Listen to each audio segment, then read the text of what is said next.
Porsche. Porsche today is known for its sleek sports cars and Formula One level engineering. But back in the 1930s and 40s, its story looked very different. Ferdinand Porsche, the company's founder, wasn't just an engineer. He was also a card-carrying member of the Nazi Party and one of Hitler's favorite designers. Hitler personally ordered him to create the people's car, which became the Volkswagen Beetle, a vehicle intended to put every German behind the wheel. During the war, Porsche's work shifted to military vehicles. His designs included armored cars and the prototypes that influenced the development of the Tiger tank, one of the most feared machines on the battlefield. And none of this was done ethically. Porsche relied heavily on forced labor, pulling in workers from occupied countries, prisoners of war, and concentration camp inmates. These laborers endured starvation, brutality, and exhaustion while producing vehicles of war. After the war, Ferdinand Porsche was actually arrested for war crimes, though he served only a brief prison sentence before being released. Within a decade, the Porsche brand began producing the luxury sports cars we know today, a dramatic transformation built on top of this dark past. Number 7. Puma. Adidas and Puma are household names now, but their roots are tangled with Nazi Germany. Rudolf Dassler, the founder of Puma, and his brother Adolf, the founder of Adidas, both joined the Nazi Party in the early 1930s. At that time, their family business was supplying shoes to athletes, including the famous case of Jesse Owens at the 1936 Olympics. But when the war broke out, their factory pivoted to producing footwear for Nazi soldiers. The brothers' relationship completely collapsed during the war. Rumors and accusations flew. One story says Rudolf accused Adolf of betraying him to the Allies. By 1948, the brothers had split, and Herzogenaurach, their hometown, literally divided. One half supported Adidas, the other Puma. Families were divided, friendships were broken, and local football teams even chose sides based on which brand they wore. The rivalry lasted decades, and it all traces back to the Nazi years. So, while Puma today is associated with global sports stars and fashion, its very creation was shaped by war, political loyalty, and family betrayal in the shadow of Hitler's Germany. Siemens.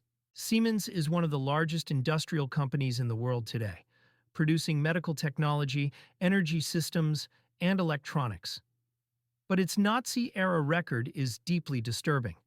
Siemens was one of the regime's key corporate partners. The company used tens of thousands of forced laborers from across occupied Europe, including prisoners from concentration camps. Factories were deliberately built near camps so Siemens could exploit workers directly. Inmates were forced to work long hours with little food, producing components for weapons and communication devices vital to the war. Some historians have also connected Siemens to electrical systems used inside camps, including those powering gas chambers, making their role not just supportive, but directly tied to mass murder. After the war, Siemens escaped the level of punishment that companies like Krupp faced. It restructured, rebranded, and quickly regained international respect. But the truth is, a significant part of its wartime profit came at the expense of human suffering and death. Audi, formerly Auto Union. When you see an Audi on the road today, you're looking at the descendant of a company that was once at the very heart of Nazi industry. Back in the 1930s and 40s, Audi operated as Auto Union. This company was one of the largest car manufacturers in Germany and a major supplier of vehicles to the Nazi military. Auto Union relied on forced labor just like Porsche and Volkswagen. Concentration camp prisoners, including women and children, were made to produce engines, vehicles, and spare parts under unbearable conditions. What's even more shocking is what came out decades later. In 2014, a historical study revealed that Auto Union had even cooperated in grotesque medical experiments on prisoners, experiments that resulted in deaths. This wasn't widely known until very recently, which makes it even more chilling. Audi today markets itself as modern and futuristic, but beneath that polished image is a company whose foundations were laid with the exploitation of human lives during one of the darkest eras in history. Krupp, now ThyssenKrupp. Few companies are as closely tied to Nazi Germany as Krupp. The Krupp family had been making weapons for centuries, and when Hitler came to power, they became one of his most important allies. Krupp factories produced everything from artillery shells and submarines to tanks and heavy guns, fueling the Nazi war machine at nearly every level. But this industrial might was built on the backs of suffering workers. Krupp enslaved more than 100,000 people during the war. Prisoners of war, civilians rounded up from occupied lands, and concentration camp inmates. The treatment was brutal, and thousands never survived. After the war, Alfred Krupp, head of the company, was convicted of crimes against humanity at Nuremberg and sentenced to prison.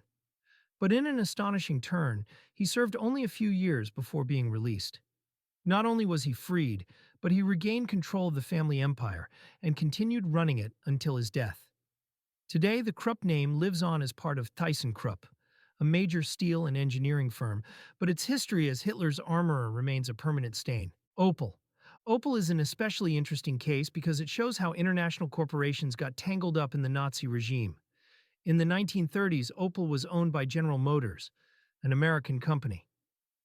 Despite this, Opel became a major supplier of vehicles for Hitler's military. Their trucks were essential for transporting soldiers, supplies, and equipment across Europe. The relationship between Opel, GM, and the Nazis is complicated.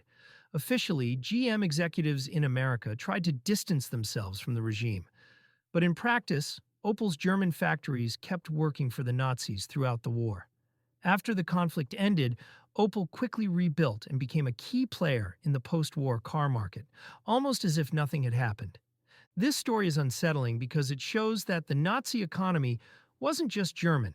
It was entangled with foreign corporations, even those based in democratic countries like the United States. Kodak. Kodak, the company that defined photography for the 20th century, also has a wartime story that's far from family-friendly. During the Nazi years, Kodak's German branches collaborated closely with the regime. They used forced labor, took advantage of Aryanization policies to profit from Jewish-owned businesses, and continued to supply film and technology that benefited the German military. What makes it worse is that even outside of Germany, Kodak was criticized for maintaining business ties with the Nazi state well into the late 1930s and early 1940s.